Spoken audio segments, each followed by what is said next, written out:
En algún lugar del Reino Unido, en Greater Manchester, en la pequeña ciudad de Hyde, un director de funeraria llamado Alan Massey esperaba pacientemente afuera del consultorio de cierto doctor. El doctor en cuestión era un hombre llamado Harold Shipman, el médico general más popular y querido de todo Hyde. Sin embargo, algo estaba terriblemente mal. Alan estaba luchando contra un sentimiento retorcido en su estómago. Apenas un día antes, su hija Debbie, quien trabajaba para él como funeraria en su negocio familiar, se acercó a él con serias sospechas sobre el buen doctor. Ella había notado que la tasa de mortalidad de sus pacientes era inusualmente alta, pero más allá de eso, una abrumadora mayoría de esos pacientes muertos eran ancianas que fueron encontradas en posiciones similares, pero inusuales, al momento de su fallecimiento. La mayoría de ellas estaban completamente vestidas, ya sea sentadas o pacíficamente reclinadas en un sofá, pero ninguna de ellas había mostrado signos visibles de dolencia que pudiera haberlas llevado a la muerte. Era como si, de repente, hubieran fallecido en medio de su rutina diaria. No había duda de que algo andaba mal, y Alan tenía que tener cuidado.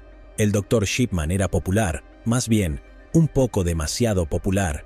En una ciudad de solo 30,000 personas, la lista de clientes del médico ascendía a casi 3,000, prácticamente todos los cuales lo adoraban. Así que si se corría la voz de que sospechaban que el doctor causaba los asesinatos, la única reputación que se vería afectada sería la de Alan, su familia y su negocio de servicios funerarios. Cuando Harold Shipman terminó con su último paciente, Alan abrió la puerta, se sentó suavemente frente a él y con gran cuidado expresó sus preocupaciones. «Doctor, el número de muertes de sus pacientes ha sido bastante preocupante». Alan esperaba que se volteara, esperaba que el Dr. Shipman se ofendiera de inmediato o al menos tratara de defenderse. Sin duda, no era una acusación endeble. Se sabe que los doctores no están en el negocio de matar personas, y mucho menos sus propios pacientes. Pero sorprendentemente, el Dr. Shipman no le dio a Alan ninguna reacción. No hubo un ego dañado ni emociones que lo traicionaran, solo silencio y una mirada fría. Luego, después de un momento, Shipman se levantó silenciosamente desde su escritorio, sacó un registro que contenía detalles de las muertes que había manejado, se sentó y lo colocó frente al director de la funeraria antes de decir: «Cualquiera es libre en cualquier momento de venir a revisar este registro por sí mismo». ¿Fue suave su respuesta? ¿O fue la forma en que el Dr. Shipman había manejado toda la confrontación con tanta calma? Fuera lo que fuera, la mente de Alan se había tranquilizado. Estaba seguro de que dormiría tranquilo esa noche. No había nada malo en el mundo, y no había manera en la tierra de que el médico personal de su hija fuera un asesino, ¿cierto?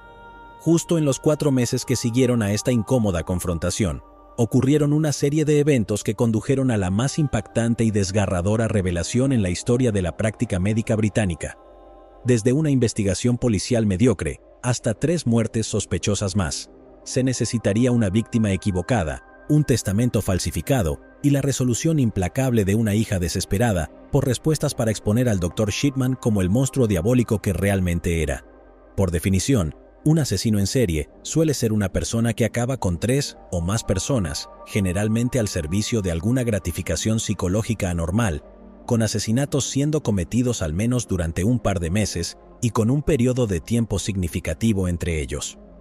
Un asesino en masa, por otro lado, habría matado a 4 o más personas en un periodo de tiempo mucho más corto. Así que mi pregunta es, ¿cómo se define a alguien que, sin ningún motivo claro, mata a más de 250 personas mientras dobla y rompe esas 2 definiciones? Muchas personas han intentado clasificar a Harold, pero sin éxito alguno, y creo que no es difícil ver por qué han fallado. El método Harold era discreto, era frío, silencioso, a veces esporádico, pero sobre todo, despiadadamente eficiente. No había cuentas que ajustar, no había deseos sexuales depravados, ni señales violentas o abiertamente sádicas que podrían haber sido fácilmente detectadas. Más tarde, habrían servido como justificación para sus asesinatos aparentemente sin sentido, y es por eso que aquellos que lo conocieron entonces estaban seguros de que Harold era solo un hombre normal. Seguro que tenía sus extrañas peculiaridades, tendencias autoritarias y temperamentos volátiles, pero ¿acaso no las tenemos todos? Ahora bien, hay que tener cuidado al responder esa pregunta. porque es una de las muchas razones por las que Harold Shipman no fue detectado durante más de 20 años. Sin embargo, más allá de la incapacidad de la sociedad para identificar a Shipman como el monstruo que era, es su aparente falta de motivos la que nos ha mantenido a todos confundidos desde su captura. Lo repito, amigos, 250 víctimas murieron porque el Dr. Harold Shipman así lo quiso. Y todos nos quedamos con la pregunta de ¿por qué? ¿Por qué el médico sintió la necesidad de matar? Y sobre todo, ¿por qué a sus propios pacientes? Resulta que esta es la verdadera pregunta, porque descubrir cómo mató el Dr. Shipman es la parte fácil, pero comprender el por qué requiere sumergirse en la psique retorcida de un asesino en masa y, como siempre digo, para hacer esto, debemos remontarnos al pasado de Shipman, hasta el principio de su vida. El 14 de enero de 1946, Harold Shipman nació en una familia de clase trabajadora en una finca municipal de Nottinghamshire, Inglaterra. Su familia era muy pobre. Su padre era camionero de larga distancia y Vera, su madre, era ama de casa. Para hacer su situación un poco peor, la finca municipal en la que vivían estaba en el último lugar del orden jerárquico residencial. Todo era difícil y peligroso. No era exactamente el entorno ideal para criar a un niño. Sin embargo, a pesar de su pobreza, los Shipman eran una familia orgullosa, aunque su orgullo no era precisamente positivo. Los vecinos los describieron como snobs. Según quienes los conocieron en el momento, los Shipman se comportaban como si fueran mejores que su entorno. De hecho, no se veían a sí mismos como iguales a sus vecinos igualmente pobres. Este fue el trasfondo de la infancia de Harold. Esta fue la visión del mundo con la que nació, y algunos han argumentado que fue el génesis de su futuro problemático. La madre de Harold, Vera, fue la mayor influencia en sus primeros años de vida. Su estado de vida menos que ideal, junto con su elevada percepción de su autoestima colectiva, condujo a Vera a reducir toda su crianza a un principio: sacar a sus hijos de ese vecindario. Así pues, la única forma en que ella creía que esto sucedería era si sus hijos se tomaban en serio su educación. Tenían que estudiar mucho, tenían que elegir las clases correctas y solo así conseguirían buenos trabajos que elevarían su clase social. Esta era la única forma en que ella sabía que pasaría. Este era su plan. Ahora, el enfoque de Vera podría no haber estado tan equivocado, pero dio origen a sus propios problemas. Verás, Harold era el segundo y mediano hijo de los 3 descendientes de Vera. Es más, dio la casualidad de que él fue el único que tomó en serio la filosofía de su madre. La primera y única hija de Vera, Pauline, abandonó la escuela secundaria a los 15 años. Y su tercer y menor hijo, Clive, tampoco mostraba mucha promesa académica. Solo Harold tenía un firme control sobre sus estudios. Posteriormente, Harold se convirtió en el hijo favorito de Vera, y ella lo trató de manera especial, recordando constantemente que era diferente, tanto de sus hermanos como de sus compañeros. No es raro ver a los padres mimar a sus hijos de esta manera, pero en el caso de Harold, fue llevado a un nuevo extremo. Lo supiera o no, Vera libró una guerra contra la vida social de su hijo. Se negó a permitir que Harold se mezclara con los niños locales del vecindario, y todo el tiempo que él tenía libre era para concentrarse en sus libros escolares. En su propia manera equivocada, creía que al mantener a su hijo concentrado en estudiar y fuera de las calles, estaba asegurando un futuro brillante para el pequeño niño, y puede que no hubiera estado completamente equivocada. Pero en esa etapa de la vida de Harold, esos años de formación, él, como todos los niños de esa edad, necesitaba interacción social. Necesitaba mezclarse con sus compañeros para formar vínculos con personas fuera de su familia, para que a medida que creciera, pudiera encajar bien en la sociedad. No creo que Vera fuera consciente de esta necesidad, y lo que es más importante, no creo que ella fuera consciente del narcisismo latente de su hijo dorado. Tampoco de las peligrosas consecuencias que tendría en el futuro, porque en lugar de resistirse a esta forma de crianza, en lugar de rebelarse y escabullirse por la puerta trasera para jugar con sus compañeros como sus hermanos hacían, Harold se instaló cómodamente en este enfoque snob casi narcisista de la vida.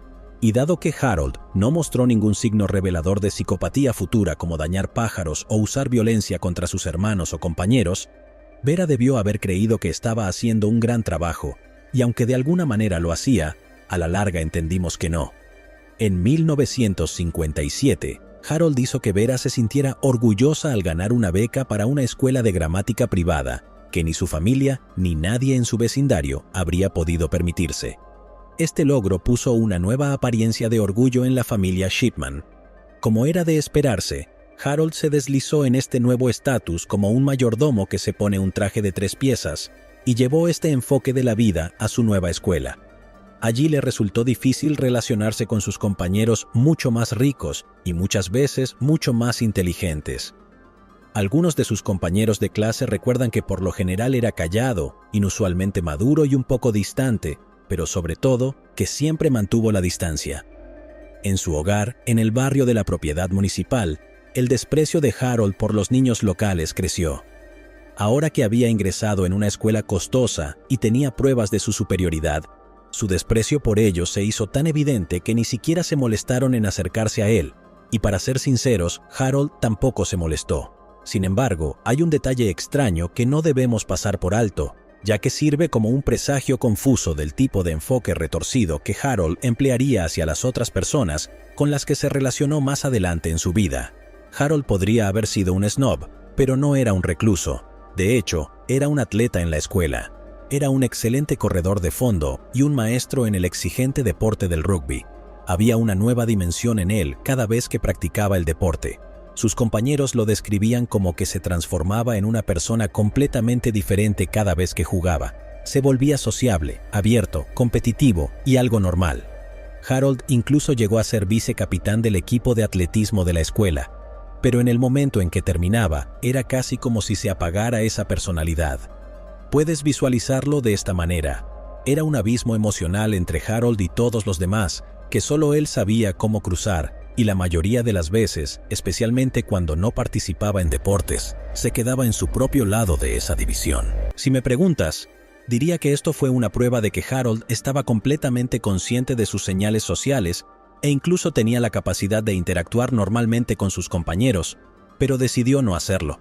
Las interacciones sociales se habían convertido en una herramienta para afirmar su superioridad. Su vida se había convertido en un ejercicio de juego de roles, y los roles que tenía ante él en este momento de la vida eran atleta, hijo y estudiante. Ahora, esto nos cierra el círculo de la naturaleza de la relación de Harold con su madre en su adolescencia. Francamente, era extraño. Puedes entender el apego de un niño pequeño a su madre, pero a medida que crecen, todos esperan que ese niño se vuelva cada vez más independiente. Pero ese no fue el caso de Harold. En su vejez, Vera se convirtió en su roca. Ella era a quien él admiraba.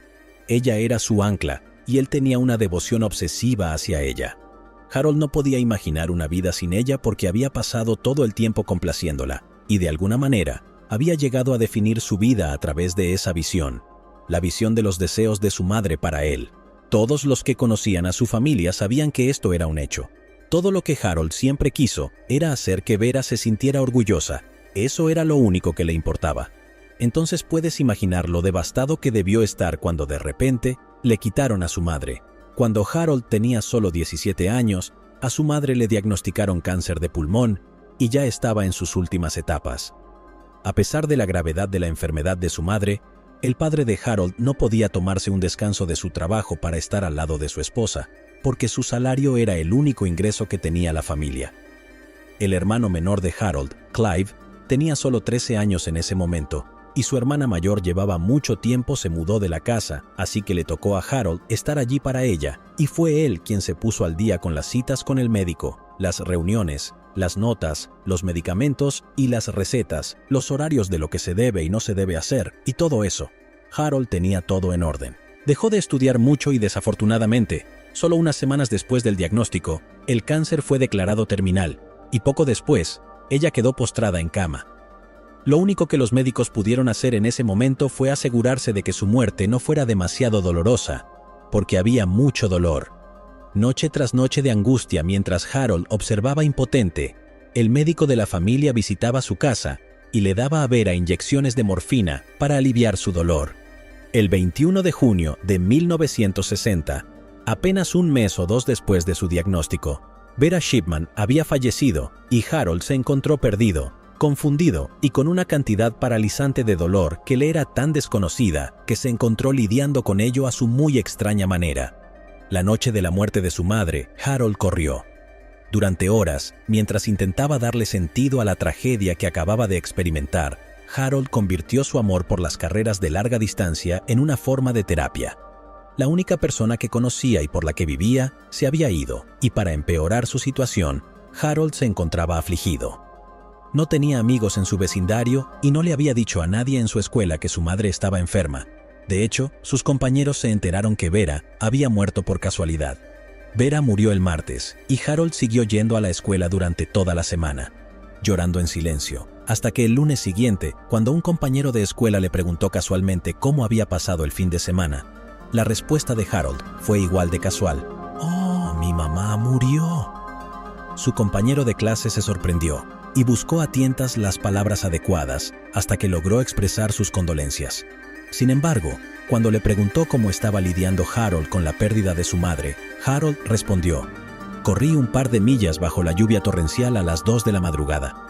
Fue una respuesta extraña de un joven cada vez más extraño, y su método para afrontar la muerte de su madre encajaba perfectamente en su psique cada vez más extraña.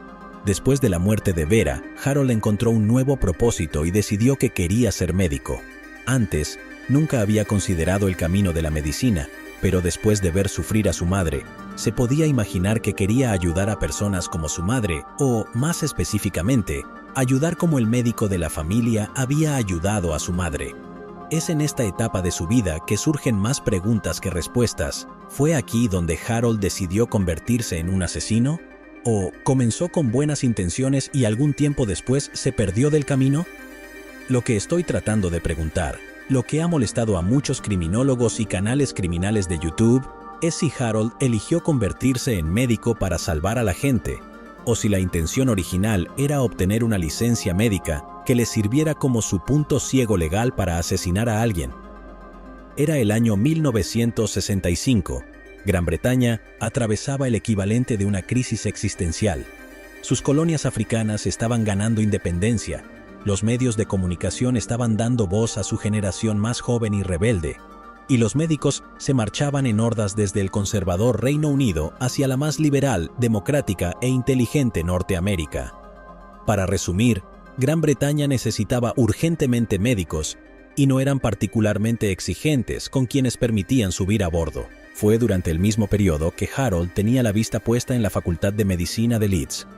Normalmente no habría obtenido un lugar por sus calificaciones, ya que estaban por debajo de la media, pero después de fallar, escribir y reescribir la solicitud, fue aceptado. Se encontró introducido a un mundo nuevo que nunca antes había encontrado.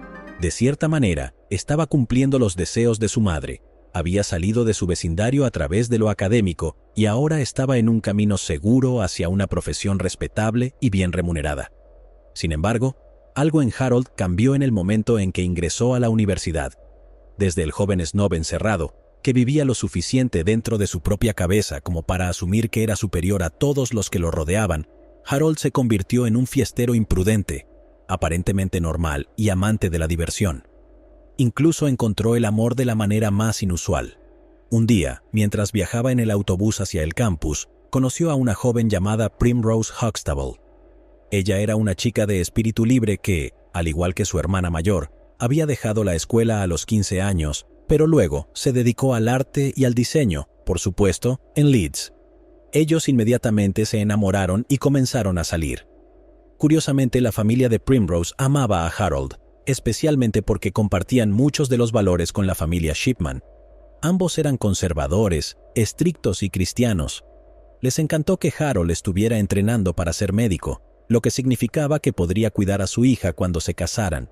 Desafortunadamente para ellos, dentro de los 6 meses de la reunión de los Tortolitos, Primrose quedó embarazada. Decir que los padres de Primrose estaban devastados es un eufemismo. Recuerden que esto era en los años 60 y que Primrose era una chica local. El embarazo adolescente era extremadamente raro en el campo británico en ese momento, por lo que para la familia de Primrose era una vergüenza. El padre de Harold también estaba profundamente avergonzado y decepcionado. Incluso llegó a decir que estaba feliz de que Vera no estuviera viva para ver lo que Harold había hecho, porque ella también se habría sentido decepcionada. Puedes imaginar la gravedad de esta declaración sobre Harold y cómo lo habría cortado como un cuchillo, porque no mucho después, el joven tomó la decisión de casarse con Primrose en la oficina de registro civil. Esto se puede interpretar como su método para suavizar la vergüenza de la familia de la novia y de alguna manera absolverse de este error. Harold tenía apenas 20 años en ese momento y Primrose tenía alrededor de 17. Por suerte para los dos, ambos se amaban. Primrose daría a luz a 4 hijos para Harold, y Harold, por otro lado, rápidamente se instaló en su nueva vida de ida y vuelta entre su familia y la universidad. Primrose también desarrollaría una devoción por él tan feroz que incluso cuando surgieron las sospechas de las acusaciones de asesinato y las pruebas condenatorias, Primrose se negó a apartarse del lado de su marido, incluso después de que él se negó a confesarle si hizo lo que todos decían que hizo, o, mejor aún, porque hizo lo que todos decían que hizo. Pero nos estamos adelantando nosotros mismos. En esta etapa de la vida de Harold, había un problema más inmediato, que era desconocido para Primrose o para cualquier otra persona. Harold tenía un oscuro secreto, algo que había estado llevando consigo desde sus días en la escuela secundaria. ¿Recuerdan cuando dije que los compañeros de Harold lo describen como alguien completamente diferente en el campo? Bueno, casi al mismo tiempo, Harold adquirió una adicción. Verás, ya que Harold era un corredor de larga distancia, sus músculos sufrieron tensión y le dolían tanto después de los juegos que comenzó a buscar una manera de lidiar con el dolor. El adolescente Harold encontró su alivio en un producto en botella llamado linimento de Sloan, que era un masaje tópico para aliviar el dolor que se aplicaba en las áreas afectadas de su piel. Al principio funcionó, pero en algún punto, Harold comenzó a abusar de él, oliendo la sustancia tópica para obtener un efecto más intenso. Más tarde, abusaría de otros medicamentos para aliviar el dolor. Fue durante este periodo que la madre de Harold recibió su diagnóstico de cáncer. ¿Y recuerdas cómo te dije que el médico de la familia inyectaba morfina de forma rutinaria en el cuerpo de Vera para aliviar su dolor? Bueno, aquí fue donde Harold desarrolló un interés en la morfina, pero antes de usarla como arma de asesinato en masa, Harold intentó usarla en sí mismo. Al ver el alivio que le dio a su madre, lo hizo anhelar la misma sensación. Es bastante retorcido pensar en ello, y plantea más preguntas que respuestas una vez que te sumerges en los detalles más finos. Pero sepan esto, en el momento en que Harold fue entrenado para aplicar inyecciones durante su práctica médica, inmediatamente comenzó a inyectarse morfina con tanta frecuencia como a diario. Harold Shipman era un adicto y, sin embargo, nadie a su alrededor lo sabría hasta mucho más tarde. En 1970 y a la edad de 24 años, Harold obtuvo su certificado en Leeds. Se mudó para formarse como médico junior en la Enfermería General de Pontefract. Era un trabajo riguroso, duro e implacable, algo así como el Wall Street médico, y a Harold no le gustó eso en absoluto. No tenía control y solo estaba limpiando para los médicos superiores. Entonces, Harold comenzó a trabajar duro para ascender e irse fuera de allí. Quería convertirse en médico general, donde tendría más libertad y autonomía. En el segundo año de su práctica médica, algo extraño sucedió. Es extraño ahora en retrospectiva, pero en ese momento no causó ninguna sospecha. Harold Shipman estaba atendiendo a una paciente, una niña de 4 años que estaba gravemente enferma, con terribles dolores y agonizando.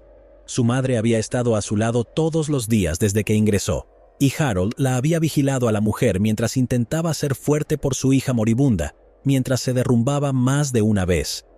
En uno de los días en que la pequeña estaba tranquila y estable, Harold la estaba atendiendo cuando su madre decidió tomar un descanso para tomar un té en el café del hospital. Antes de irse, según los informes, se dirigió al Dr. Shipman y le dijo: «Por favor, sea amable con ella». Sin embargo, cuando regresó, su bebé estaba muerta. No puedo decir que Harold la mató, pero esta historia es solo la primera de muchas muertes sospechosas que se avecinan, y hay más que suficientes pistas en el camino que te permitirán formar tu propio veredicto. Porque, si Harold mató a esa niña de 4 años, si lo hizo, entonces ella fue una de las primeras y más jóvenes víctimas. En ese momento, la madre de la niña creía que fue la enfermedad la que se llevó a su hija, y en ese momento nadie tenía motivos para sospechar del Dr. Harold Shipman. En 1974, después de 4 años en la Enfermería General de Pontefract, y a la edad de 28 años, Harold consiguió aquello por lo que había estado trabajando tan duro. Se mudó para unirse a una clínica médica como socio junior, un médico general en práctica en Abram Ormerod, en la ciudad de Yorkshire, en Todmorden. En Todmorden tenía más agencia, más autoridad, y como era de esperar, esto reveló un lado más de él, una personalidad dual inquietante que exhibió en su lugar de trabajo. Utilicé el término «como era de esperar», porque creo que su comportamiento era una versión madura de su comportamiento dual errático en la escuela secundaria.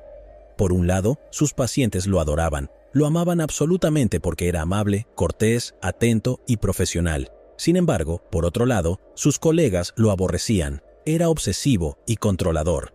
Incluso su propio jefe lo describió como maníaco. Sin embargo, su comportamiento maníaco se tradujo en una ética de trabajo del cual sus colegas no eran rival, y, debido a que sus pacientes lo amaban, pasaban por alto muchas cosas. El principal problema que sus colegas tenían con él era su negativa a delegar el trabajo. Harold no dejaba que las enfermeras hicieran su trabajo e insistía en manejar personalmente todo lo que concierne a sus pacientes, hasta las inyecciones. Incluso a los técnicos de patología, cuyo trabajo era venir una vez a la semana para tomar las muestras de sangre de los pacientes, no les permitía hacer nada. Siempre que era un paciente del Dr. Shipman, insistía en hacer todo por sí mismo. El efecto resultante de esto fue que creó una especie de culto entre sus pacientes, porque interpretaban todas sus obsesiones, y a menudo una atención cuestionable hacia ellos, como un signo de consideración y afecto. Desafortunadamente, este no era el caso. La verdadera razón era mucho más siniestra. Todo lo que Harold quería era un control total de los procesos para poder facilitar efectivamente su adicción crónica a las drogas. Buscó activamente pacientes que necesitaban petidina. La petidina es un analgésico que a menudo se administra a mujeres embarazadas durante el parto. Los recetaba en exceso y se quedaba con el exceso.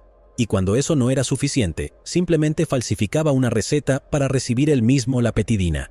Sin embargo, su opioide preferido era la diamorfina. En el colmo de su adicción, Harold se inyectaba cada 2 horas hasta que lo descubrieron. Un día, una colega de la clínica, en un viaje de rutina al hospital farmacéutico, decidió al azar revisar los libros cuando descubrió inconsistencias que revelaban las falsificaciones de Harold. Ella informó los hallazgos a la administración del hospital y Harold fue citado. Cuando le pidieron que defendiera la increíble cantidad de drogas que había ordenado a lo largo de los años, Harold decidió aclarar con sus propias palabras que eran: «Soy un drogadicto, simple y llanamente». Por muy comunicativo y honesto que pueda parecer, Harold solo estaba siendo manipulador porque, según su jefe, Harold creía que su honestidad le daría cierta indulgencia. Desafortunadamente, no fue así. Pensó que yo era el diablo después de que lo despedí. Me odiaba absolutamente. Estas fueron las palabras exactas de su ex jefe. En 1975, y a la edad de 29 años, fue condenado por un par de delitos de drogas, falsificación y fraude de recetas médicas. Estos cargos deberían haber sido suficientes para perder su licencia médica, pero sorprendentemente, todo lo que recibió fue una multa de 600 libras que, cuando ajustamos a la inflación actual, esto equivale a $5.550 en dinero de hoy. Harold fue suspendido de la práctica y tuvo que pasar algún tiempo en un centro de rehabilitación de drogas. En 1976. Este periodo supuso una tensión para su familia. Por un lado, Primrose quedó devastada porque se dio cuenta de que Harold le había ocultado su adicción, a pesar de que la había sufrido durante mucho tiempo antes de conocerse. Por otro lado, Primrose no tenía un trabajo remunerado. Era ama de casa y su familia había dependido de los ingresos de Harold, por lo que resultó ser un periodo realmente agotador para la familia Shipman. Independientemente de todo, ella decidió apoyarlo porque lo amaba, y durante el tiempo que él estuvo desempleado y en rehabilitación, ambos encontraron una manera de hacer que las cosas funcionaran para su familia. Pasó un año antes de que Harold solicitara un nuevo trabajo, y esto era en un momento en que no podía ser exigente. Vio un anuncio para un puesto junior en una clínica llamada Donnybrook Medical Center, en Hyde, Greater Manchester. Solicitó el trabajo y lo invitaron a una entrevista. Ahora, antes de la entrevista, la gerencia de Donnybrook había verificado los antecedentes de Harold y estaba muy consciente de su pasado impulsado por las drogas. Así que puedes imaginar los sorprendidos que se sintieron cuando el joven doctor, quien sin saber que ya lo sabían, se abrió con ellos sobre sus hábitos de drogas antes de que pudieran siquiera preguntarle. Les quedó claro que ahora estaba completamente limpio y que solo había recurrido a las drogas porque estaba bajo mucho estrés.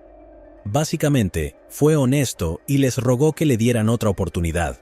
Sin embargo, esto era solo una variación del mismo truco que intentó antes y falló contra el jefe de Todd Morden y, desafortunadamente para Hyde, esta herramienta de honestidad tuvo el efecto deseado. Se ganó cierta confianza durante la entrevista y fue aceptado para ejercer en el centro médico de Hyde. Allí, Harold, una vez más, repitió su doble personalidad de su último trabajo. Era un ángel para los pacientes, pero para sus compañeros de trabajo era autoritario y narcisista. A diferencia de cómo pasó en Todd Morden, donde Shipman tenía una amplia gama de pacientes, sus pacientes en Hyde eran predominantemente personas mayores, porque la ciudad tenía una población que envejecía y con esto, Harold Shipman una vez más comenzó su viejo plan. Si pensaba que la rehabilitación a la que fue en 1976 curó su adicción, entonces piénsalo de nuevo. Harold aprendió a enmascarar su adicción. No había mejorado nada, y para cualquiera que pensara que estaba siendo demasiado duro cuando dije que su honestidad era una herramienta, ahora puedes entender el contexto de mi evaluación. Sin embargo, Harold estaba bajo mucho escrutinio, ya que ya tenía reputación de abuso de drogas. Sus superiores lo vigilaban de cerca, por lo que si Shipman iba a alimentar sus antojos, él tendría que encontrar un método más inventivo para satisfacer su adicción. Fue entonces cuando surgió la idea de las visitas domiciliarias a los pacientes. De muchas maneras, fue una idea ingeniosa. Ya que la mayoría de sus pacientes eran ancianos, no tendrían que salir de casa y Harold les estaría haciendo un gran favor. También este gesto lo pintó bajo una luz altruista y consiguió que sus pacientes lo amaran aún más. Sin embargo, Harold no era altruista. Las visitas domiciliarias permitieron su adicción y le permitieron caer fuera del radar de quien lo supervisaba. Durante estas visitas, Harold realizó sus viejos trucos de Todd Morden sobre la prescripción de analgésicos para sus pacientes, específicamente de diamorfina. Luego haría todo lo posible para cubrir sus huellas manipulando los libros y ajustando los registros de sus pacientes. Pero mientras Harold alimentaba sus adicciones, sus pacientes sucumbían a muertes misteriosas. Eran en su mayoría ancianas, y la mayoría, si no todas, fueron encontradas muertas en sus casas, sentadas, completamente vestidas y luciendo lo más pacíficamente posible. La mayoría de estas muertes ocurrieron por la mañana y a menudo el propio Harold estuvo presente durante el fallecimiento del paciente. Desde 1976 hasta los años 80, las muertes de pacientes ascendieron a más de 100, pero ocurrieron de manera errática. Algunas fueron tan frecuentes como 2 por semana y otras estaban tan espaciadas que a veces no ocurrían muertes durante meses. Más extraño fue el hecho de que Harold alentaba a la familia del difunto a incinerar a sus muertos, y la mayoría de las veces lo hacían. Sabemos que Harold hizo esto para cubrir sus huellas. Estas familias no tenían idea porque confiaban en él, pero algunas personas comenzaron a notar las rarezas y, aunque la mayoría temía hablar, en círculos cerrados y en la seguridad de sus hogares, Harold recibió el apodo del Doctor Muerte. El año era 1989. Harold Shipman tenía 43 años. En ese momento había estado trabajando como médico de cabecera para Donnybrook durante más de 12 años. Después de haber estado en la comunidad Hyde durante tanto tiempo, Harold se había convertido en un miembro querido, respetado y apreciado de su comunidad. Pero, por encima de todo, era una persona de confianza para la mayoría de sus pacientes. Su confianza en él era total y, en consecuencia, su base de pacientes había crecido a casi 2,000, una parte considerable de la lista completa de los pacientes de Donnybrook. Debo enfatizar en lo mucho que lo amaban en Hyde. Era surrealista. Más allá de ser amado, Harold se había convertido en una especie de médico famoso local en la ciudad. Sus visitas domiciliarias, el cuidado y la atención que sus pacientes afirmaban que les brindaba, lo colocaron en un pedestal tan alto que es seguro decir que era reverenciado. Esto llevó a que la gente presionara para volverse sus pacientes, y a los que aceptó, lo describieron como ganar la lotería, y los pocos que recibieron visitas a domicilio de él, vistieron como si estuvieran recibiendo a la reina cada vez que llamaba. En algunas casas, ni siquiera tenía que llamar. Confiaron en él lo suficiente como para entregarle las llaves de su casa. Harold Shipman puede haber parecido un ángel disfrazado de médico, y sus pacientes no podrían estar más agradecidos con Dios. Pero hoy, lo sabemos mejor. Y es en este punto de la historia que la trama comenzó a volverse pesada. El 6 de noviembre de 1989, uno de los pacientes de Harold Shipman, un hombre de 62 años llamado Joseph Wilcoxon, fue encontrado muerto por un compañero de trabajo. Joseph Wilcoxon tenía una herida grave en la pierna y un par de otras enfermedades que requerían dosis regulares de medicamentos, y una enfermera para ir a su casa a atenderlo todos los días. Como resultado, Harold se vio obligado a compartir esta visita domiciliaria en particular con una enfermera. Cuando esta enfermera encontró a Joseph muerto, el hombre estaba sentado en su silla, completamente vestido y aún abrigado. Era extraño. Significaba que él había muerto momentos antes de la llegada de la enfermera. Sin embargo, lo más extraño fue el hecho de que esta enfermera estaba segura de que Harold tenía una cita con Joseph esa mañana, justo antes que ella, según su agenda, por lo que llamó al buen doctor y le dio la noticia primero. Al preguntarle si había visto a Joseph esa mañana, como era de esperar, Harold negó haber visitado a Joseph e incluso continuó diciendo que no debía verlo ese día según su agenda. Este malentendido provocó una pequeña discusión entre Harold y la enfermera, pero después de que ambos verificaron en la lista, resultó que Harold tenía razón y la enfermera estaba equivocada. Algo estaba mal, y todos en el centro médico Donnybrook estaban bastante confundidos, pero no estaban seguros de qué había sido. Harold Shipman dictaminó que la causa de la muerte de Joseph Wilcoxon fue la vejez, y todos no tuvieron más remedio que aceptarlo. Durante los 4 años que siguieron a ese incidente, la tensión creció y Harold se sintió cada vez más incómodo, y para 1993 ya había hecho suficiente. Había terminado con Donnybrook, así que les informó que se iba. No está exactamente claro si les contó sobre sus intenciones de crear su propio centro médico, pero la razón que dio para su salida fue extraña por decirlo menos. Según él, el sistema informático que Hyde había adoptado recientemente era problemático y complicaba su proceso innecesariamente, pero esta razón resultó no tener fundamento, porque cuando Harold lanzó su propia clínica médica en el 21 Market Street, en Hyde, inmediatamente instaló el mismo sistema informático del que se había quejado. Harold también se llevó su base de clientes con él, que como dije antes, el número era alrededor de 2000, una medida que perjudicó las finanzas del centro médico Donnybrook. En su nueva oficina, Harold empleó a su esposa como secretaria y se volvió completamente independiente.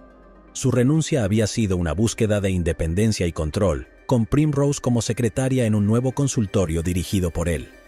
Nadie iba a desafiar su autoridad. Él tenía el control ahora. Podía alimentar tanto su adicción como su otra indulgencia depravada en paz. Con el tiempo, la lista de pacientes de Harold creció a más de 3000. La vida era buena para los Shipman y el negocio estaba en auge. El 24 de noviembre de 1997, más de 4 años después de su práctica como médico de cabecera independiente, Harold hizo una visita de rutina a una paciente de 60 años llamada Marie Quinn. Marie era una de esas pacientes que había llegado a confiar tanto en Harold que le había dado las llaves de su casa, por lo que el día de su cita con ella, él entró y, según él, la encontró muerta en la sala, sentada en un sofá, completamente vestida y abrigada. Pero aquí es donde las cosas se vuelven más sospechosas. Harold Shipman no hizo ningún intento por resucitarla. Su razón fue que sentía que era innecesario, ya que ella ya había estado muerta por un tiempo. Entonces dictaminó que la causa de su muerte fue un derrame cerebral y llamó a la familia de Marie para informarles de su fallecimiento. Después de la llamada, Harold entró a la casa, cerró la puerta detrás de él y regresó a su oficina ese mismo día. La familia llegó a la casa y descubrieron que no podían entrar porque no tenían la llave. El cuerpo de Marie todavía estaba en la casa, así que llamaron a Harold Shipman, pero él no apareció hasta la noche, por lo que la familia de Marie se vio obligada a esperar horas para que el médico llegara, antes de que pudieran llegar al cuerpo de Marie. Pero todo se vuelve aún más extraño. Cuando Harold terminó el día, no fue a recibirlos de inmediato. Primero pasó por su casa y cenó antes de llevarse a su esposa con él a la casa de Marie. No había ningún sentido de urgencia. No pensó en la tragedia familiar ni en el estado en el que habrían estado esperándolo. Incluso los forenses que vinieron a recuperar el cuerpo se sorprendieron y lo enfrentaron por demorarse solo por llevarse a su esposa con él. Durante mucho tiempo, su defensa por la decisión posterior fue un insulto, por decirlo menos. Dijo que trajo a su esposa para que ella pudiera cuidar del gato de Marie, el mismo gato que había estado encerrado en casa todo el día con Marie. En diciembre del mismo año, otra paciente, Bianca Pomfret, de 49 años, fue encontrada muerta en su propia casa por un trabajador de apoyo de salud mental. Bianca había vivido sola y sufría de depresión, por lo que este trabajador de apoyo tuvo la tarea de monitorearla de vez en cuando. En este día en particular en que llegaron a la casa de la señora Pomfret, descubrieron que la puerta principal estaba abierta. Cuando entraron, la encontraron muerta. Estaba en su silla favorita, completamente vestida, y su cuerpo estaba caliente. Era como si hubiera fallecido pacíficamente en medio de su rutina diaria, debido a su depresión. La suposición inmediata habría sido asumir que se trataba de un caso de suicidio, pero el trabajador de apoyo estaba seguro de que no se trataba de un suicidio. Según él, ella se había estado recuperando y estaba de buen humor en los días previos a su prematuro fallecimiento. No tenía ninguna otra enfermedad, por lo que eso se descartó, y no se sabía que las personas de 49 años fallecieran repentina y pacíficamente en medio de su rutina diaria. En este punto, es posible que desees preguntar por qué el Dr. Shipman era su médico. Quiero decir, era un médico de cabecera, no era un psiquiatra. Bueno, era más por confianza que por cualquier necesidad de salud en particular. Harold se había convertido en su sistema de apoyo y ella se sentía escuchada cada vez que lo llamaba, incluso si era por el más mínimo problema de salud. Posteriormente, se acostumbró a su compañía y le pagó para atenderla, a pesar de que ella realmente no necesitaba sus servicios. Cuando los forenses vinieron por su cuerpo, se dieron cuenta de la extraña naturaleza de la situación, especialmente porque justo la semana anterior habían ido a recuperar el cuerpo de Marie, quien también era paciente del Dr. Shipman. Los forenses estaban convencidos de que algo andaba mal, así que acudieron a su jefa, una señora llamada Debbie Massey, cuyo padre dirigía una funeraria. Compartieron sus preocupaciones con sus dos cuerpos en 2 semanas, ambos pacientes del Dr. Shipman y ambos moribundos completamente vestidos, sentados pacíficamente en un sofá. Algo era extraño, y Debbie estuvo de acuerdo, así que se dirigió a su padre, Alan Massey, quien era el director de la funeraria. Y después de escuchar los detalles de sus sospechas, él también estuvo de acuerdo en que algo andaba mal. Alan comprendió la gravedad del reclamo y las implicaciones de acusar a un hombre respetado como Shipman. Impulsado por su propia conciencia y un sentido de responsabilidad personal, reunió el coraje para confrontar al médico, pero Harold hizo uso de su encanto, y Alan se encontró satisfecho con la franqueza del médico y su desestimación general del problema. Shipman pudo convencerlo de que no había nada que ocultar, sin embargo Debbie no estaba satisfecha. Quiero decir, no era fácil mantener sospechas sobre el Dr. Shipman, y ella no tenía motivos para guardarle rencor. Después de todo, él era su médico personal, así que al principio estaba dispuesta a dejarlo pasar, pero luego llegó febrero, y la secuencia de eventos que tuvieron lugar le hizo imposible ignorar algo que estaba terriblemente mal en algún lugar. El 2 de febrero de 1998, Cissy Davis, una paciente de 73 años de Harold Shipman, fue encontrada muerta, vestida completamente, sentada tranquilamente en su silla. 7 días después, otra paciente de Harold, una viuda de 69 años llamada Pamela Hillier, también fue encontrada muerta en circunstancias similares. 5 días después, el 13 del mismo mes, otra paciente de Shipman llamada Laura Frances Line, también fue encontrada muerta en circunstancias similares. 2 días después, Irene Berry, una paciente de Shipman de 74 años, fue encontrada muerta en su casa, en las mismas circunstancias. 3 días después, en el Distrito 18, Maureen Ward fue la siguiente. Tenía 84 años cuando se la encontró en circunstancias similares.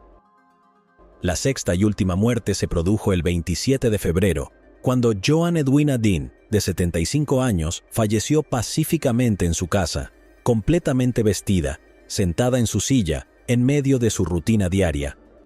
Estas muertes empujaron a Debbie a confiar en otra doctora, Sue Booth, que asistía a la iglesia con ella en Hyde y trabajaba en una clínica grupal llamada Brook, que estaba justo enfrente de la clínica de Shipman.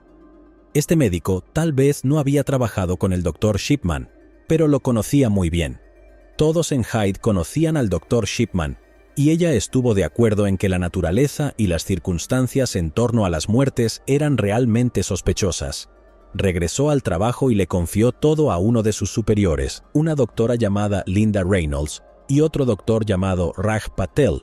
Cuando estos dos escucharon las afirmaciones, inmediatamente se callaron. Era un tema increíblemente delicado y no uno que ellos podían discutir casualmente. Así que acordaron reunirse más tarde ese día en un bar lejos de su oficina para conversar. En el bar ese mismo día, tanto la doctora Sue como Raj se preguntaron si Shipman era médicamente incompetente. Pero fue Linda, que había trabajado en ciudades más grandes que Hyde, quien comenzó a conectar los puntos. Les informó sobre un detalle.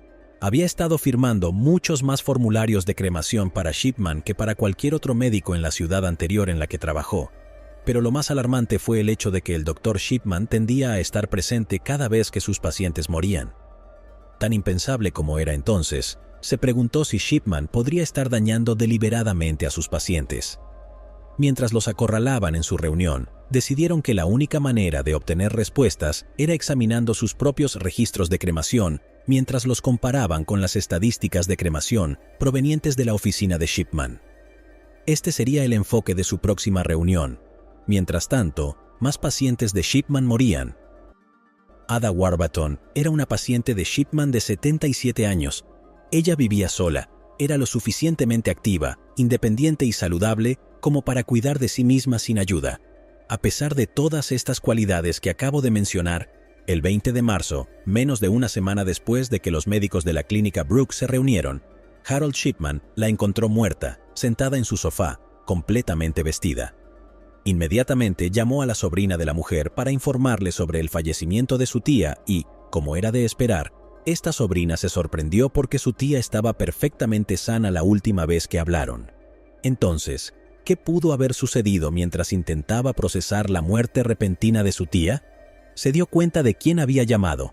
Su médico. ¿Cómo diablos consiguió su número?, preguntó cortésmente, especialmente porque no era el contacto de emergencia de su tía.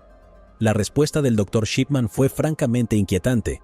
Según él, después de encontrar a Ada muerta, el primer pensamiento que se le ocurrió fue buscar en su casa. En el proceso, se topó con el testamento de la mujer y descubrió que Ada le había dejado la mayor parte de su dinero a su sobrina, por lo que inmediatamente pensó que, dado que Ada se preocupa tanto por su sobrina, la habría querido para ser la primera en enterarse de su fallecimiento. Buscó en la guía telefónica de Ada, encontró su número e hizo una llamada. Es una lógica extraña, pero no del todo inválida, y la sobrina de Ada, que todavía estaba en shock en ese momento, aceptó su explicación e incluso le agradeció por hacer lo que él pensó que su tía habría querido. Mientras Harold Shipman parecía pasar desapercibido, los médicos de la clínica Brooke se reunieron nuevamente, y esta vez tenían evidencia condenatoria para respaldar sus sospechas. Las cremaciones por ley requieren la firma de 2 médicos, y estos médicos habían descubierto que Shipman había estado pasando sus solicitudes de cremación a diferentes médicos dentro de la clínica Brooke para obtener segundas firmas. Sin embargo, lo que no sabía o no podía molestarse en preocuparse era que Brooke mantenía un registro, y ese registro revelaba que durante el periodo de meses anteriores hubo 41 solicitudes de cremación de la clínica de Harold Shipman, que atendía a 3,000 pacientes, mientras que la clínica Brooke, que tenía 10,000 pacientes, solo había emitido 14 avisos para sus pacientes. La clínica de Harold Shipman tenía 4 veces más solicitudes de cremación que la clínica Brooke. Las cifras eran una locura y los médicos estaban legítimamente horrorizados, por lo que la doctora Linda Reynolds se encargó de informar los hallazgos a alguien en quien pudiera confiar. El 24 de marzo de 1994 se acercó al forense, el Dr. Pollard, con sus hallazgos y, como era de esperar, se alarmó. Este era un caso para la policía, pero como Alan, Debbie, Sue Booth y todos los que habían sospechado de Harold Shipman, no quiso señalar con el dedo hasta estar completamente seguro. Él habló con el detective de la ciudad y ambos estuvieron de acuerdo en que las investigaciones para determinar la verdad del asunto debían realizarse discretamente. Mientras tanto, ese mismo día, el Dr. Shipman se sentó a escribir otra solicitud de cremación para otro de sus pacientes, Martha Marley, de 88 años. Como muchas personas de su edad, Martha tenía una rutina diaria que seguía casi religiosamente. y era una de las partes más cruciales de su vida. Esa rutina incluía hablar con su hija por teléfono 2 veces al día. La primera llamada se hacía a las 9 de la mañana y la segunda a las 6 de la tarde. Estas llamadas se habían repetido todos los días durante años, y Marta nunca había perdido ninguna de esas llamadas ni una vez. El 24 de marzo a las 9 de la mañana, Marta tuvo la conversación habitual con su hija. Su hija recordaría más tarde que su madre estaba en la cima del mundo y no parecía en lo más mínimo alguien que estuviera enferma. Sin embargo, a las 6 de la tarde, Marta ya no estaba. No contestó cuando su hija llamó e inmediatamente su hija supo que algo andaba mal, así que después del trabajo fue a la casa de su madre para ver cómo estaba. Y fue entonces cuando encontró a su madre muerta, sentada en su silla, completamente vestida. La hija de Marta llamó a los paramédicos y también llamó al médico de su madre, el Dr. Shipman, pero ya era demasiado tarde. Cuando llegó Harold Shipman, dictaminó que la causa de la muerte de Marta fue la vejez, y para todos los presentes, esa era la única explicación que tenía sentido. Una vez más, Harold Shipman continuó con su negocio, creyendo que estaba fuera del radar, pero la policía ya se había hecho cargo de las investigaciones y estaba ocupada haciendo sus propias conclusiones. Ahora, no puedo enfatizar lo suficiente en lo delicada que era la situación porque es fácil llamar a la policía incompetente después de escuchar la secuencia de eventos que pasaron después. Hyde era un pueblo pequeño y no estaban acostumbrados a tener asesinos en serie o asesinos en masa en el vecindario. Es seguro decir que en un pueblo como Hyde, donde la gran mayoría de los residentes eran jubilados, la policía no estaba realmente acostumbrada a la violencia de ningún tipo. Ahora se suman a consideración que el Dr. Shipman tenía respeto a la comunidad, y se puede entender por qué la policía dudaba en llevar a cabo una investigación completa. No querían causar un alboroto entre sus pacientes ni en la comunidad en general, por lo que la instrucción a los médicos de Brooke fueron simples y directas. Continúen con su rutina normal. Harold Shipman no debe saber que está siendo investigado, y si las cosas se complican, firmen cualquier solicitud de cremación que les traiga. Los médicos de Brooke siguieron estas instrucciones al pie de la letra, y Harold Shipman continuó con su negocio. Mientras tanto, sin estar al tanto de las investigaciones. La policía comenzó a reunir sus propias pruebas y a diferencia de los médicos que solo pudieron obtener las solicitudes de cremación de Harold, pudieron obtener los registros de defunción del médico del ayuntamiento. Los registros de defunción contenían la información exacta del número de pacientes que murieron bajo la supervisión de Shipman, junto con la fecha y hora. Sin embargo, aquí es donde ocurrió el primer error, ya sea por incompetencia o por puro error por parte del funcionario del ayuntamiento que conocieron, se les dio solo la mitad de los registros de defunción de la clínica de Shipman.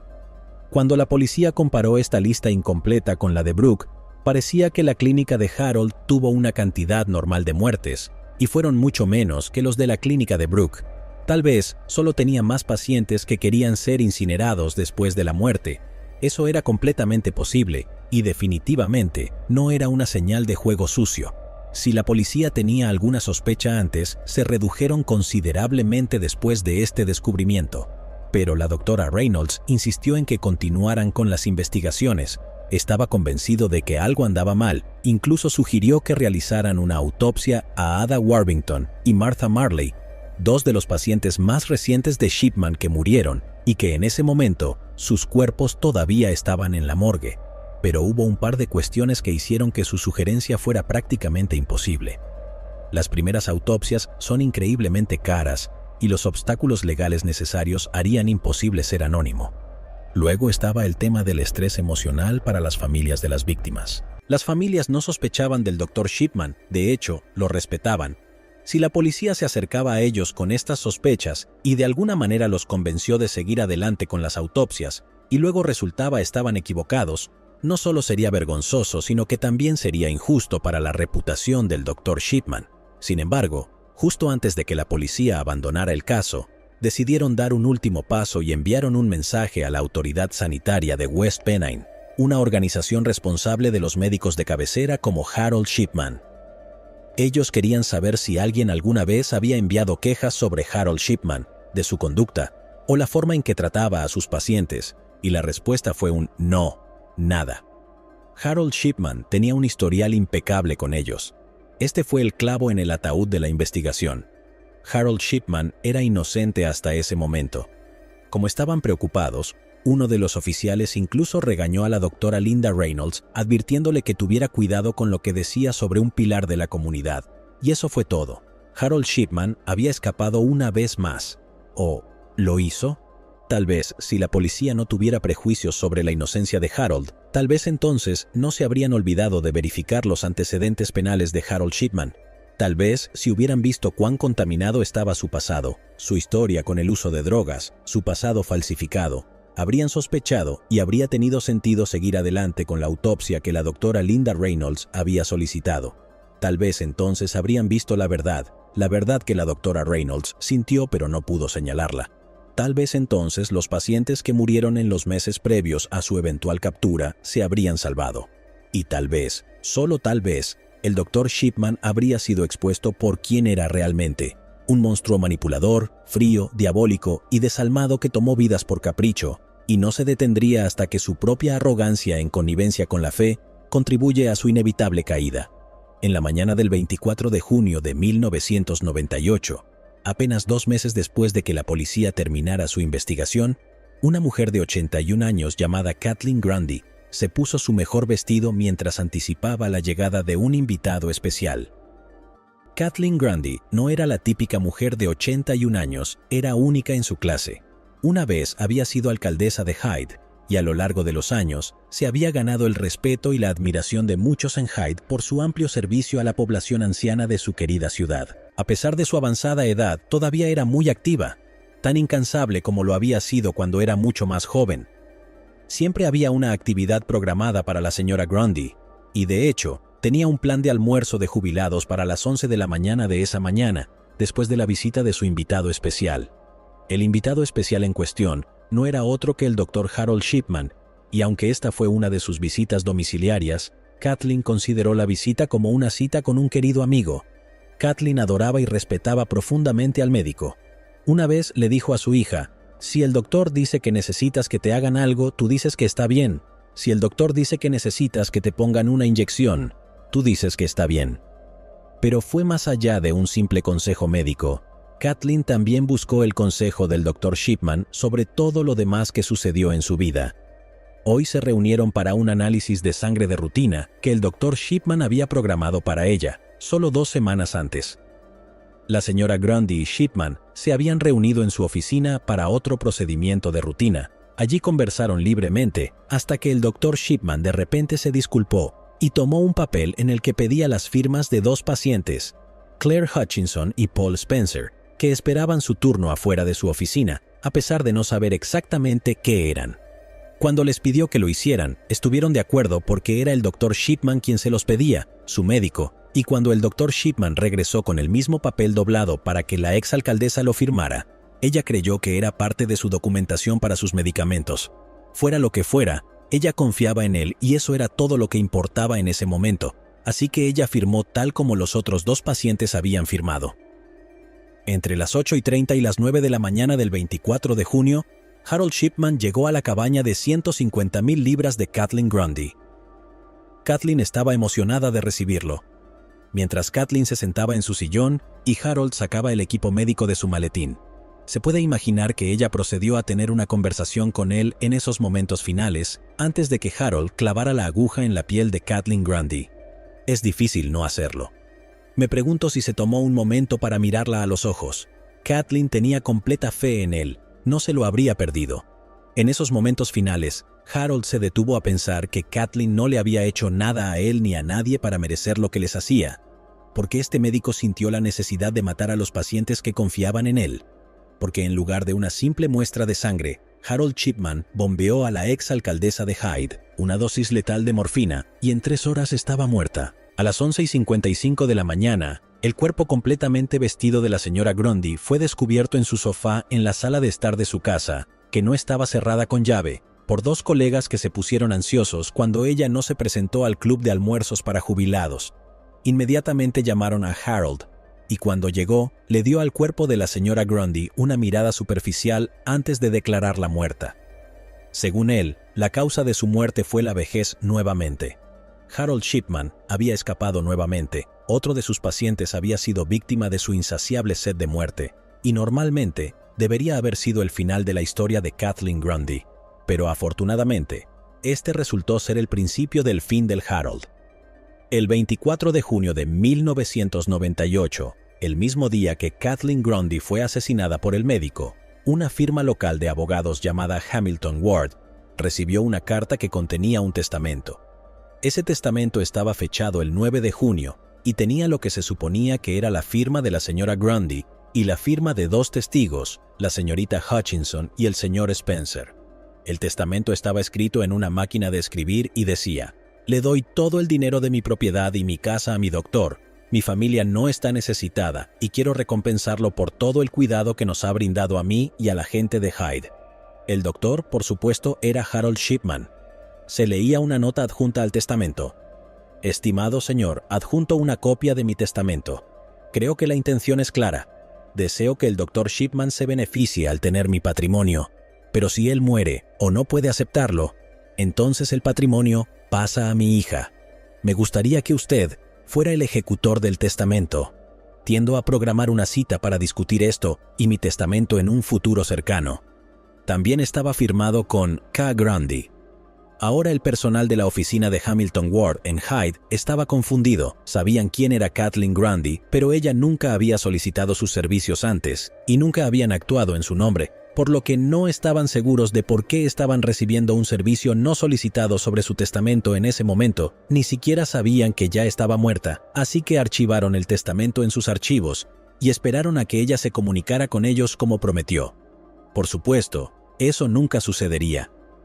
El 30 de junio, 6 días después de la muerte de Kathleen, Hamilton Ward recibió otra carta fechada el 28 de junio que decía: «Estimado señor, lamento informarle que la señora K. Grundy, de 79 años, quien estaba residenciada en Joel Lane, Hyde, murió la semana pasada. Entiendo que ella les presentó un testamento. Como su amigo lo escribí para ella. La dirección de su hija está en la parte inferior de esta carta y puede contactarla allí». Esta carta fue firmada por F. Smith en la parte inferior. Una vez más, el personal de Hamilton estaba confundido. Muchas cosas estaban sucediendo demasiado rápido. ¿Quién era este amigo y por qué el individuo no se acercó directamente? Algo andaba mal, terriblemente mal. Además, este no era el desarrollo que esperaban los abogados de Hamilton. Sin embargo, ahora que tenían la dirección de su hija, decidieron comunicarse con ella. Crearon una copia del testamento y le enviaron el original por correo a Angela Woodruff, la hija única de Kathleen Grundy, que vivía en Leamington Spa, Warwickshire. Aquí es donde las cosas empiezan a tomar un giro interesante. Cuando Angela recibió el correo, también estaba confundida. Verás, Angela también era abogada y sabía lo que se suponía que era un testamento. Para lucir más importante, ella sabía cómo sería un testamento escrito por su madre. ¿Cómo?, te preguntarás. Bueno, porque su madre ya había escrito uno una década antes y se lo había dado para que lo conservara. Y dentro de esa década, todo el patrimonio de su madre de 386.402 libras se había legado a ella. Pero ese no fue el único problema. Este Nuevo Testamento era extraño, estaba escrito en mayúsculas y tenía muchos errores gramaticales. No hay manera de que la madre de Angela, una exalcaldesa, lo hubiera escrito. Otro detalle fue el hecho de que fue escrito a máquina. Kathleen era una mujer muy deliberada que se tomó su tiempo con temas delicados. El testamento que creó una década antes estaba escrito a mano. Ella no era del tipo que usaba una máquina de escribir. El Nuevo Testamento omitió un detalle específico muy significativo. Le doy todo el dinero de mi patrimonio y mi casa a mi doctor. Kathleen tenía 2 casas, su casa en Hyde y otra en Stockport. Si realmente hubiera reescrito su testamento, no hay manera de que se hubiera perdido ese detalle. Fue en este punto que Angela decidió llevar a cabo su propia investigación y encontró pruebas. Fue a la casa de su madre a escondidas y reunió todas las cartas de su madre que pudo encontrar, comparando todo, desde la gramática hasta las firmas, y cómo construía oraciones. Angela incluso llegó a localizar a uno de los testigos que firmó el Nuevo Testamento de su madre, y cuando lo encontró, él le dijo que no sabía nada del testamento, y que solo había firmado lo que pensaba que era un formulario médico que el doctor Harold Shipman le había entregado. En ese momento era fácil adivinar quién era el culpable. Angela y los abogados comenzaron a temer lo peor. ¿Podría el Dr. Shipman haber tenido algo que ver en la muerte de Kathleen? Independientemente de que ya fuera hora de informar a las autoridades, la policía tenía que intervenir. Angela ya tenía todas las pruebas que necesitaban para convencerlos de que había un caso. Esta segunda investigación fue diferente. A diferencia de la de los doctores, donde había tantas lagunas y sentimientos, la evidencia que Angela les trajo era demasiado convincente y demasiado personal para ignorarla, por lo que la policía inmediatamente comenzó su propia investigación. Su primera parada fue el análisis de sangre que Harold supuestamente había programado para Kathleen a las 8:30 de la mañana de esa mañana. Cuando la policía revisó el laboratorio para confirmarlo, encontraron que nunca se envió ninguna muestra de sangre al laboratorio ese día, y aún más extraño fue el hecho de que esta muestra de sangre de rutina fue una novedad para Kathleen. Antes de entonces, nunca había tenido ningún motivo para hacerse un análisis de sangre, siempre había estado sana. No había ninguna emergencia y tampoco padecía ninguna enfermedad visible. Los detectives a cargo de la investigación estaban empezando a tener una sensación de malestar en el estómago. ¿Qué estaba sucediendo exactamente? ¿Era el Dr. Harold Shipman un asesino? Fue fácil conectar los puntos de esta investigación con su investigación de 6 meses antes, cuando los médicos de la clínica Brooke expresaron por primera vez sus sospechas. Comenzaron a darse cuenta de que Kathleen podría no haber sido la única víctima de Harold. Podría haber habido más, Dios sabe cuántas, pero esta línea de pensamiento todavía era prematura. Lo que la policía realmente necesitaba hacer era descubrir cómo murió realmente Kathleen Grundy. ¿Se la llevó la vejez o fue Harold? Por supuesto, la única forma de saberlo fue a través de una autopsia. Una vez más, hubo un pequeño obstáculo. El cuerpo de Kathleen ya no estaba en la morgue. Shipman había marcado la casilla de cremación en su formulario de testamento, pero afortunadamente, la señora Grundy no fue incinerada y su hija había elegido enterrar a su madre en la capilla Hyde. El 1 de julio, después de un funeral al que asistieron cientos de sus amigos, curiosamente, Harold Shipman no asistió al funeral de Kathleen. Podría haber dado sus propias excusas, pero ahora sabemos que simplemente no le importaba. Angela le dio permiso a la policía para que se exhumara el cuerpo de Kathleen y se realizara una autopsia. Para aquellos de nosotros que no lo hemos experimentado, solo podemos imaginar el trauma de ver a un ser querido siendo desenterrado del suelo y abierto para una investigación de asesinato, pero Angela no tenía otra opción. Quería esto. Si su madre había sido asesinada y si el Dr. Shipman era el asesino, quería pruebas innegables, incluso si eso significaba desenterrar la tumba de su propia madre. Los resultados de la autopsia llegaron y lo que encontraron fue sorprendente. Se encontraron niveles increíblemente altos de dimorfina en su cuerpo. Si no supieran quién era Kathleen, habrían llegado a la conclusión de que la exalcaldesa era una adicta a la heroína que había sufrido una sobredosis por error, pero incluso si lo fuera, esa lógica aún fracasaría porque la cantidad de diamorfina en su sistema era suficiente para matar a varias personas. ¿Qué tipo de deseo de una solución rápida empujaría a una mujer de 81 años a inyectarse esa cantidad de morfina en su cuerpo? ¿Ella misma? Por supuesto. Esto solo confirmó sus temores. Harold Shipman era el asesino y, peor aún, ahora podían asumir cómodamente que posiblemente era un asesino en serie. Basándose en esta información, la policía inmediatamente fue a arrestarlo, pero no estaba en su clínica, por lo que se llevaron otra evidencia que encontraron en su oficina. Una máquina de escribir que supusieron se utilizó para falsificar el testamento que Hamilton Ward recibió. Efectivamente, después de un tiempo en medicina forense, se demostró que tenían razón. Las investigaciones de Angela, las investigaciones de la policía, la autopsia de la señora Grundy y el hecho de que Hyde todavía fuera solo una ciudad pequeña hizo que la noticia se extendiera como la pólvora. El Dr. Shipman estaba bajo investigación por asesinato. Como se esperaba, muchos residentes de Hyde, incluidos sus propios pacientes, lo descartaron como mentiras. Sin embargo, cuando la policía planeó un arresto adecuado, llegaron a entender que el revuelo de los medios y la indignación pública en Hyde interferiría con su arresto, y no estaban dispuestos a tener una conferencia de prensa y una sesión de fotos mientras arrestaban a un hombre que, según la ley, todavía era inocente, por lo que hicieron una llamada para invitar a Harold Shipman a que facilitara su propio arresto y, lo creas o no, el hombre entró en el edificio de la policía el 7 de septiembre de 1990 y 8 como Raymond Reddington en el episodio piloto de Blacklist. Pero a diferencia de Reddington, Harold estaba fuera de sí, no tenía idea de cuánta evidencia tenían sobre él. Esta no iba a ser una charla desigual con el director de una funeraria que podía engañar con su encanto manipulador, esto era real.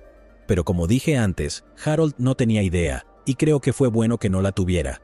Lo sé porque les dio a los detectives la oportunidad de experimentar al hombre tal como era realmente, porque desde el momento en que entró en el edificio de la policía, pudieron oler el hedor de su arrogancia.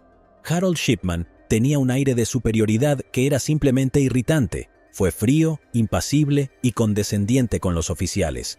La primera línea de preguntas fue sobre las muertes sospechosas de algunos de sus pacientes que la policía había identificado, pero respondió sin comentarios a la mayoría de las preguntas que le hicieron. Ni siquiera se estremeció cuando se le presentaron pruebas del testamento falsificado y la máquina de escribir. Se podía sentir que no creía que los detectives estuvieran calificados o que siquiera fueran lo suficientemente inteligentes como para mantener la conversación con él, o incluso procesarlo en algún lugar de su psique retorcida. Realmente se sentía invencible. En un momento, les dijo a los detectives: «Ustedes no entienden los asuntos médicos, ustedes son solo complots». Desafortunadamente para él, el interrogatorio apenas había comenzado y en el fondo del interrogatorio, los cuerpos de otros 3 pacientes, Joan Melia, Winifred Mellor y Bianca Pomfret, fueron desenterrados para la autopsia. Los 2 últimos eran pacientes que la doctora Linda Reynolds había tratado anteriormente y no logró convencer a la policía para que realizara una autopsia cuando se les llamó la atención sobre la primera ola de sospechas. Mientras la policía investigaba los registros médicos que guardaba para sus pacientes, fue en los registros donde encontraron el último clavo que necesitaban para sellar el caso. Los registros estaban plagados de innumerables inconsistencias. Harold tuvo que mentir para cubrir sus huellas. Sin embargo, si bien los registros en papel tenían sus contradicciones, fueron sus registros informáticos los que dieron al equipo de investigación el premio. Un experto de la policía había desarmado y examinado la computadora en la clínica de Shipman y encontró un rastro de auditoría que registraba cuándo se hacían las entradas. Afortunadamente, Shipman no estaba al tanto de esto, por lo que cada vez que alteraba y actualizaba la información en los registros de sus clientes para que se ajustara a cualquier coartada retorcida que se había cocinado en su mente, su computadora tomaba notas. Sí, parece que tenía razón sobre las computadoras después de todo. Si tan solo hubiera seguido su propio consejo cuando entregó su aviso de renuncia al centro médico Donnybrook. Cuando se le presentaron estas evidencias a Shipman, su arrogancia desapareció. Se arrodilló en la sala de interrogatorios y rogó a sus abogados que no era apto para ser interrogado ese mismo día. Shipman fue llevado al otro lado de la calle hasta el tribunal de primera instancia, donde fue acusado formalmente de asesinar a Joan Melia, Winifred Mellor y Bianca Pomfret.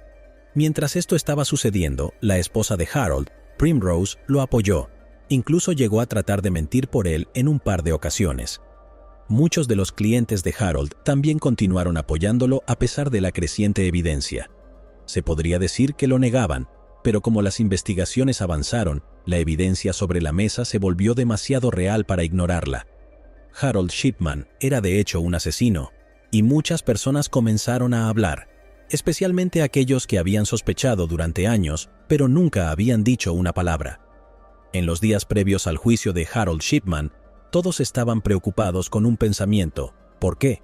Para su último asesinato, de Kathleen Grundy, el motivo parecía claro. La había matado por su fortuna, habiendo forjado su testamento. Eso tiene sentido, pero ¿qué pasa con las otras 3 muertes conocidas en ese momento? Harold no obtuvo nada de ellas. Ni Bianca, ni Winifred, ni Joan le dejaron nada. Entonces, ¿por qué les quitó la vida? Algunos psicólogos han tratado de vincular su camino asesinó con su madre. Han tratado de utilizar el trauma de su muerte para dar sentido a cómo o cuándo rompió esto. Esta línea de pensamiento implica que Shipman estaba enojado con el mundo y estaba tratando de vengarse de las ancianas que eran como su madre. ¿Estaba enojado porque las ancianas sanas tenían algo que su madre no tenía cuando el cáncer le quitó la vida? ¿Podría ser eso? La razón está bien. Entonces, ¿cómo explicamos a las mujeres enfermas cuyas vidas les quitó? A los pacientes varones que encontraron su fin a manos del asesino no confirmado, como les hablé al comienzo de esta terrible historia. En los meses previos al juicio de Harold, la policía trató de reunir toda la evidencia que pudieron encontrar. La pregunta a responder fue a cuántas personas había matado Harold en sus más de 20 años como médico. Para responder a esa pregunta, la policía revisó minuciosamente todos los registros de defunción de los pacientes durante la larga carrera de Harold. El número que encontraron comenzó con 600. Su objetivo era separar las muertes naturales de los asesinatos. Una de las formas más efectivas de hacerlo era a través de una autopsia, pero esto planteó sus propios problemas. La autopsia sería inútil en cualquier paciente que hubiera muerto más de unos pocos meses antes, debido a la descomposición, y como mencioné anteriormente, Harold había aconsejado a muchas familias que cremaran a sus seres queridos, por lo que Harold convenció a las familias de los fallecidos para quemar la evidencia de su asesinato. Es escalofriante cuando lo piensas de esa manera. A pesar de todo, tras superar los obstáculos, la policía pudo exhumar y realizar una autopsia a 11 víctimas más del médico, y después de la autopsia se demostró que las 11 habían sufrido la misma suerte que Kathleen Grundy, una dosis letal de diamorfina. En total, se pudieron identificar 15 víctimas sobre él, y en este punto, todos se sentían lo suficientemente cómodos como para llamarlo asesino en serie. Sin embargo, se creía que Harold era directamente responsable de hasta 250 asesinatos, todos los cuales fueron pacientes suyos en algún momento, y la forma en que pudieron surgir con esta cifra fue respondiendo algunas preguntas sobre las circunstancias de la muerte en torno a cada paciente. ¿El paciente murió en su casa? ¿Harold Shipman estuvo presente en el momento de su fallecimiento? ¿Se los encontró completamente vestidos y sentados pacíficamente como si estuvieran en medio de su rutina diaria? La respuesta a estas preguntas fue sí.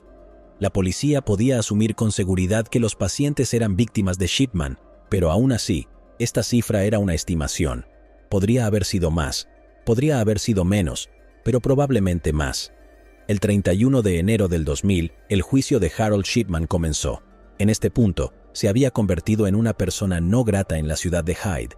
Quienes lo apoyaron se retractaron de su apoyo y se preguntaron profundamente cómo podrían haberlo apoyado en primer lugar.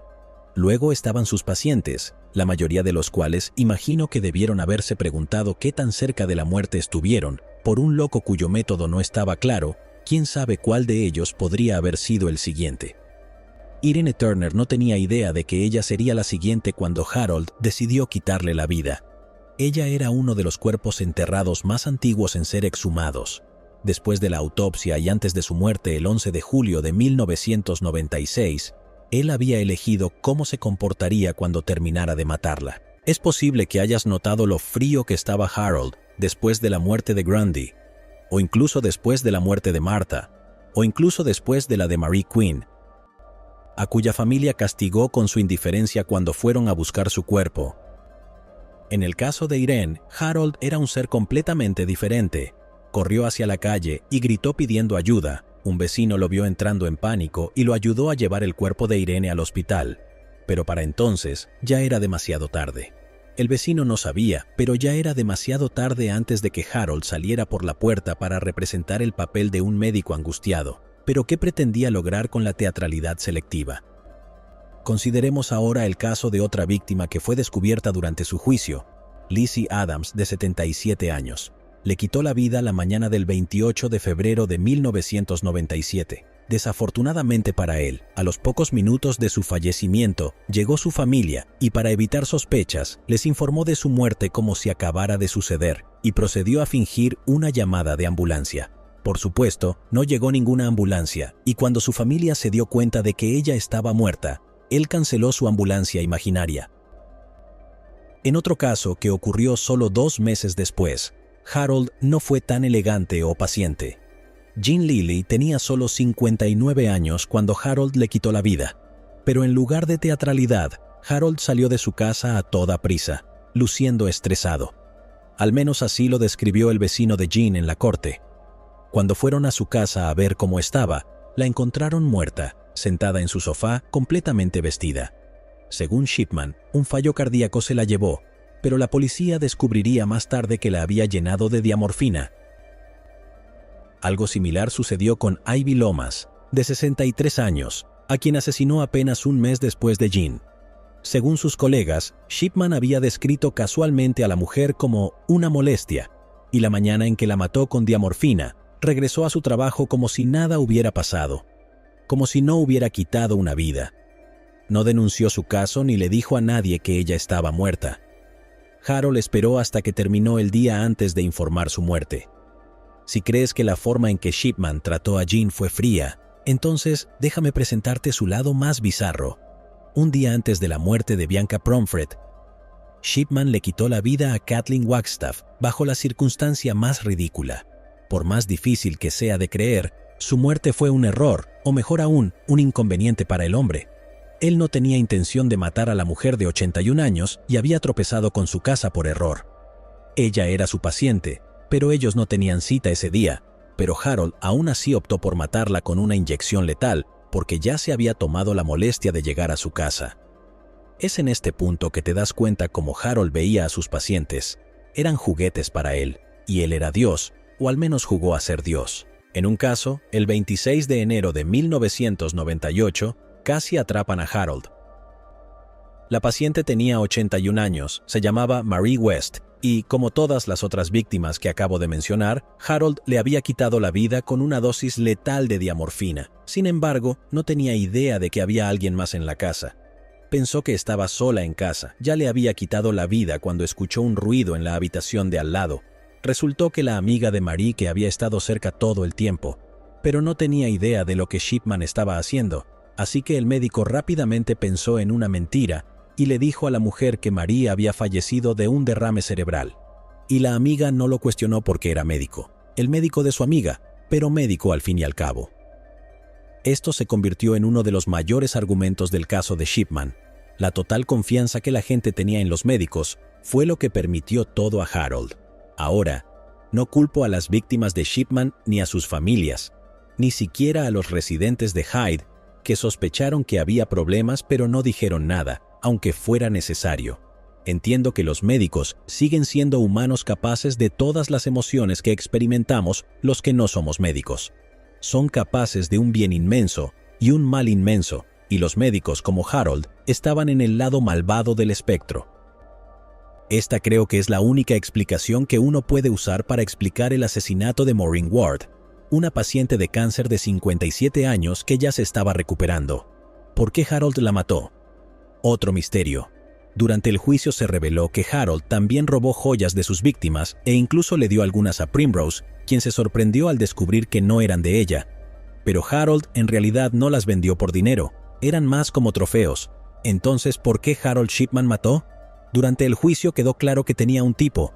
La abrumadora mayoría de sus víctimas eran ancianas y, aunque muchas de ellas tenían problemas médicos, sus asesinatos no necesariamente provinieron de un lugar para brindar alivio. Casi no hubo víctimas que sufrieran un dolor tan terrible que justificara una muerte misericordiosa. Entonces, ¿por qué Harold Shipman mató? La respuesta a esa pregunta podría ser más mundana de lo que puedes esperar, o incluso desear, y como digo mi propio razonamiento, eres libre de hacer el tuyo. Creo que Harold Shipman mató porque tenía un deseo persistente, y porque sentía que podía hacerlo sin repercusiones. Cuando un amigo te lastima, no vas pensando en cómo les quitarás la vida para aliviar el daño que te infligieron, intentas que se enmiende. Para Harold era lo contrario. Matar fue el primer recurso para él. Fue la respuesta predeterminada, tal vez le dio la misma sensación de alivio e intoxicación que le devolvió la botella de linimento de Sloan cuando era un adolescente, corriendo carreras de larga distancia en las pistas de su escuela secundaria. Alivio e intoxicación. Este último por sí solo lo habría hecho más fácil de detectar, pero fue el primero el que lo envolvió en el misterio. Así como interactuar selectivamente con las señales sociales, se convirtió en una herramienta para él, para afirmar su superioridad entre sus compañeros. Tal vez quitarle la vida a las personas era su método para afirmar su superioridad, en su ahora madura psique retorcida, y sin embargo, al mismo tiempo, diría que Harold Shipman también era un cobarde. Es una actividad perturbadora y depravada calificar a los asesinos en serie por sus actos de violencia, pero para aclarar este punto, diré que en el mundo de los asesinos en serie, Harold Shipman era un evasivo. era pequeño y por eso se dirigió a los miembros más vulnerables de la sociedad. Era un cobarde, su elección de víctimas no despertaba sospechas. Su existencia era su coartada y es por eso que, tras su muerte, trató de quemar las pruebas aconsejando a las familias que cremaran sus cuerpos. Por eso también se permitió los asesinatos. En el mes en el que mató a 8 personas, los investigadores descubrieron que lo que probablemente lo desencadenó fue una discusión que él y su esposa habían tenido. Ahora, en lugar de enfrentar sus problemas de frente, Harold optó por descargar su frustración con sus pacientes. Los psicólogos creen que muchos de sus asesinatos coincidieron con momentos de estrés en su vida, por lo que cuando no estaba estresado, sus pacientes estaban a salvo. Como dije antes, Harold Shipman jugaba a ser Dios, pero en los años transcurridos desde que se revelaron sus crímenes, ahora se le considera como el Diablo de Hyde. El 31 de enero del 2000 y después de 6 días de deliberación, un jurado encontró a Shipman culpable de 15 cargos de asesinato y un cargo de falsificación. Fue sentenciado a cadena perpetua por los 15 cargos de asesinato sin posibilidad de libertad condicional.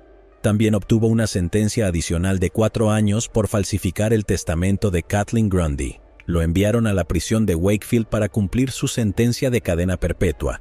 Después de sus crímenes, se inició una investigación conocida como la investigación de Shipman, y posteriormente se hicieron cambios para garantizar que nunca hubiera otro Harold Shipman, y si lo hubiera, sería mucho más rápido en detectar. Se requirió que los médicos de cabecera se sometiera a una evaluación anual para garantizar que todavía eran buenos en su trabajo. Se alentó a los directores de funerarias a hacer preguntas sobre los cadáveres traídos en circunstancias sospechosas y, lo más importante, todos los días se animó a las personas a hablar si sospechaban algo.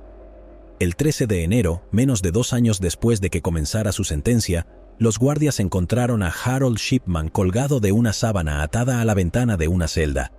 Sí, amigos, se había quitado la vida. Desde su captura hasta el día en que murió, Harold no dio respuestas a nadie. Negó todas las acusaciones que se hicieron en su contra, ni siquiera confió en su esposa. Se mantuvo coherente con cualquier coartada final que había construido en su mente. Su muerte fue agridulce para las familias de sus víctimas. Por un lado, todos estaban contentos de que el monstruo ya no pudiera lastimar a nadie, pero por otro lado, se quedaron sin un cierre. Harold Shipman se había llevado a la tumba las respuestas a muchas de sus preguntas, y como a nosotros, lo único que les queda hasta el día de hoy es el ¿por qué? Llegados aquí, ¿acaso no has visto este otro crimen? Yo no me lo perdería, ¿eh?